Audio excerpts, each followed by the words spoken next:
안녕하세요. 직장인으로 생활하면서 가장 고민이었던 게 내 집 마련입니다.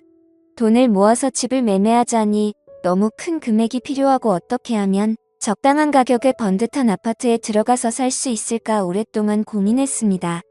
결국에는 임대 아파트밖에 방법이 없었는데 그나마 저렴한 값으로 거의 10년 가까이 살 수 있었으니까 합리적이라고 생각해서 임대 아파트로 선택을 했습니다.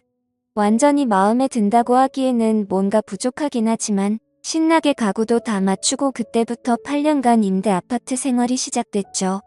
임대 아파트라서 그런지 시세 차익을 노리거나 브랜드 아파트에 사는 것처럼 자부심이 느껴지지는 않았지만 그래도 나름대로 집 걱정 없이 참 오랫동안 안정적인 마음으로 살 수 있었습니다.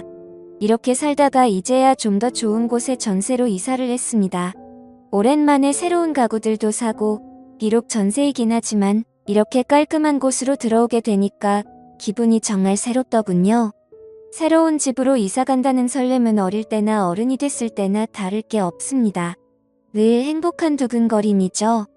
하지만 이사 간 이후에 정말 말도 안 되는 실수를 해버리고 말았는데 그 때문에 생겼던 일에 대해서 좀 말씀을 드릴까 합니다.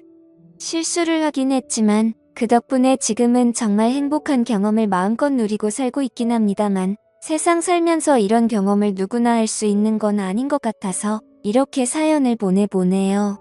아무래도 8년간 같은 곳에서 살다 보니까 엘리베이터를 탈 때도 계속 제가 살았던 6층을 누르곤 합니다. 지금은 집이 11층인데 6층 601호에 너무 적응되어 버린 것이었죠. 그래서 6층을 눌러놓고 내려서 601호로 걸어가다가 화들짝 놀라서 다시 엘리베이터에 타곤 합니다. 엘리베이터 탈 때마다 이런 실수를 많이 하니까 어느 순간부터는 엘리베이터 탈 때에도 정신을 바짝 차리고 타는 습관이 생겼어요. 조금만 멍하게 있으면 본능적으로 6층을 눌러서 내려버리니까 말이죠. 실제로 염려했던 일이 일어난 적이 있었는데 한 번은 퇴근하고 친구들과 한잔하고 약간 술에 취해서 집에 가는 길에 아무 생각 없이 엘리베이터를 닫고 저희 집 문 앞에서 비밀번호를 누르는데 문이 안 열리더라고요. 왜 이게 안 열리나 계속 두리뭉실하고 있었는데 호수를 확인해 보니까 습관처럼 예전에 살던 601호를 찾아가서 비밀번호를 누르고 있었더라고요. 제대로 실수를 했다면서 스스로를 자책하고 돌아가려고 발걸음을 옮기려던 찰나에 갑자기 601호의 문이 열리더라고요. 안에는 한 아주머니가 살고 계셨는데 제가 너무 정신이 없어서 집을 잘못 찾았다고 사과를 드렸습니다. 이사 온 지 얼마 안 돼서 아직까지 적응이 안 됐다면서 얼거머리니까 괜찮다면서 오히려 반갑게 인사를 해주시더군요. 원래 이사하면 그런 거에 적응하는 게 오래 걸린다면서 같은 아파트 주민이니까 종종 뵙자고 하면서 아주머니께서는 들어가셨습니다. 문이 닫히고 저는 얼굴이 화끈거리고 부끄러워서 술이 다 깨버리더군요. 그래서 편의점으로 가서 맥주나 몇 캔 더 사와서 방에서 마시다가 잠에 들었습니다. 다음 날부터는 정신 똑바로 차리고 다니자고 생각을 했고 이후에도 층수를 잘못 누르기는 했지만 금방 정신 차리고 저희 집을 잘 찾아가고는 했습니다. 근데 역시나 사람이 술을 많이 마시니까 판단이 흐려지더라고요. 회사에서 어마어마한 금액의 수주를 한 건 따는 게 있는데 그게 저희 팀에서 이뤄낸 거라서 상무님께 카드를 주셨거든요. 보통 상무님이 이렇게 카드를 주시면 그날은 최소 100만 원은 써야 하는 날입니다. 좀 눈치 안 보고 쓴다고 생각하면 200만 원을 넘게 결제해도 아무런 문제가 되지 않는 무적의 카드거든요. 우리 팀은 그날 저녁에 소고기부터 시작해서 일식 요리까지 아주 정신없이 제대로 즐겼습니다. 그동안 일하느라 힘들었는데 소고기에 양주까지 한 잔하니 그동안 힘들었던 게 싹 풀리더라고요. 게다가 고급 참치 요리까지 곁들여서 비싼 술을 마시니까 이 맛에 회사 다니는구나 싶었습니다.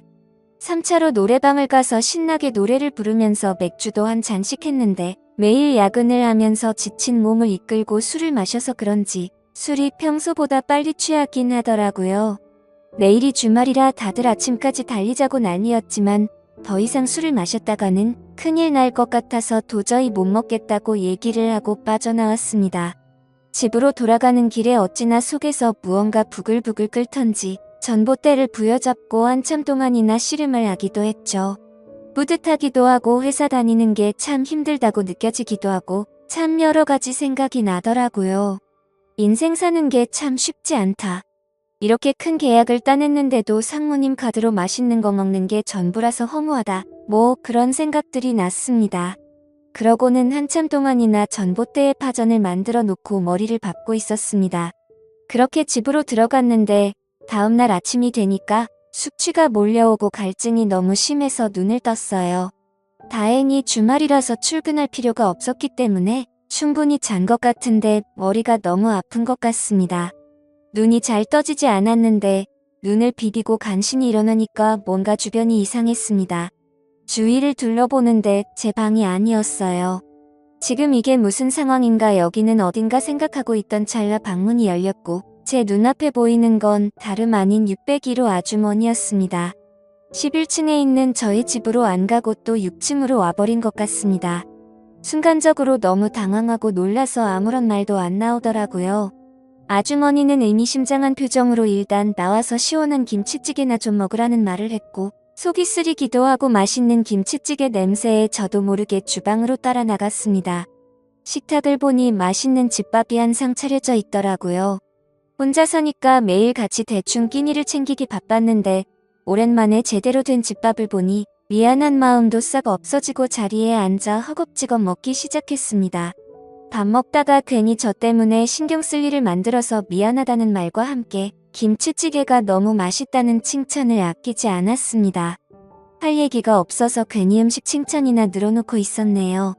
확실히 이렇게 시원하고 얼큰한 게 들어가니까 속이 좀 풀리기 시작했고 밥이 들어가니까 정신이 차려지더군요. 저는 분위기를 좀 풀어보려고 제가 왜 여기서 자고 있었던 건지 도저히 모르겠다고 분명히 어제 회사 사람들이랑 참치를 먹으러 간 것까지는 기억나는데 그 뒤로는 전혀 기억이 없다고 말했습니다. 사실 전봇대를 붙잡고 씨름하고 있었던 게 마지막 기억인데 도저히 그건 부끄러워서 말을 못하겠다고요. 그러자 아주머니는 웃으면서 정말 아무것도 기억이 안 나냐고 묻더군요. 제가 술을 너무 많이 마셔서 집을 잘못 찾아온 건가요? 물었더니 그제서야 고개를 끄덕거리면서 이 아저씨 정말 못 말리는 사람이라고 김치찌개 값이라도 받아야 되겠다는 말을 하더라고요. 계속 자기 집 비밀번호를 눌러서 저러다가는 아파트 복도에서 드러누워 자겠다 싶어서 집 안으로 옮겼다고 하더라고요. 어찌나 정신을 못 차리던지 길에서 객사하는 꼴이라도 생기면 아파트 값 떨어질까봐 괜히 더 챙겨줬다고 하더라고요. 아주머니는 외모도 고우신데 말씀하시는 것도 재밌다고 연신 칭찬을 쏟아부었습니다. 이렇게라도 하지 않으면 도저히 눈치가 보이고 미안해서 견딜 수가 없었거든요.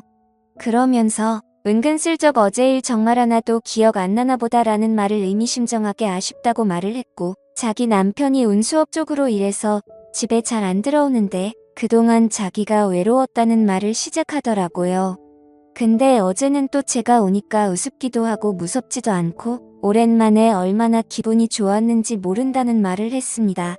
아주머니는 부끄럽다는 듯이 수줍게 웃으며 이야기를 하니까 괜히 무슨 일이 있었나 싶어서 걱정이 밀려왔습니다. 저는 아무 기억이 나질 않아서 너무 답답했고 큰 실수를 저지른 것 같아서 미안하다고 사과를 했습니다. 그러자 아주머니는 절대 미안할 거 없다면서 자신은 정말 좋았다면서 자기는 그 실수가 너무 반가웠다는 말을 하더라고요. 안 그래도 혼자 사는 것 같아서 기분이 울적하던 참이었는데 종종 와서 밥도 먹고 같이 놀고 가라고 그러라면서 자기도 혼자서 밥 챙겨 먹기 심심하고 외롭다는 말을 했습니다. 당장 아주머니 앞에서는 그냥 알겠다고 대답했지만 앞으로 절대 이런 일을 저지르면 안 되겠다는 생각을 하고는 짐을 챙겨 손살같이 나와서 저희 집으로 올라갔습니다. 며칠 뒤 쓰레기를 버리러 갈 때 아랫집 아주머니를 분리수거하는 곳에서 마주쳤는데 어쩜 그날 이후로 얼굴 한번 보기가 힘드냐고 이렇게 본 김에 자기 집에서 밥이나 먹자고 하더라고요.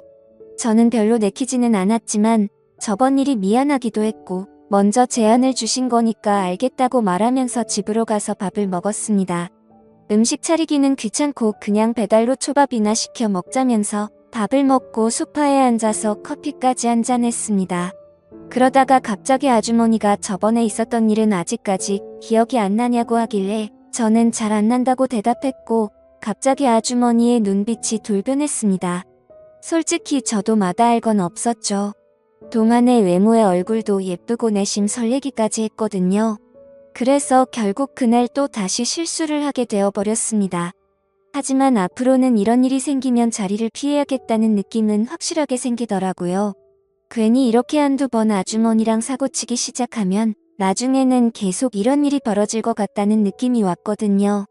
하지만 제 생각과는 다르게 그 뒤로도 아주머니가 초대해서 갈비찜도 먹고 된장찌개도 먹고 행복한 시간을 보내고 그랬습니다. 하지만 엄연하게 이 아주머니는 남편이 있는 상황이었고 선을 좀 그어야겠다는 생각도 계속해서 들더라고요. 계속 이런 만남을 유지할 수는 없는 노릇이고 저도 적당히 맞춰주다가 저도 어여쁜 여자를 만나서 정상적인 만남을 가져야 하니까 조금씩 거리를 둘 생각입니다. 제 판단이 현명한 거겠죠. 오늘 준비한 사연은 여기까지입니다. 이야기 재밌게 들으셨다면 좋아요 한 번씩 부탁드리고요. 오늘도 좋은 하루 되세요.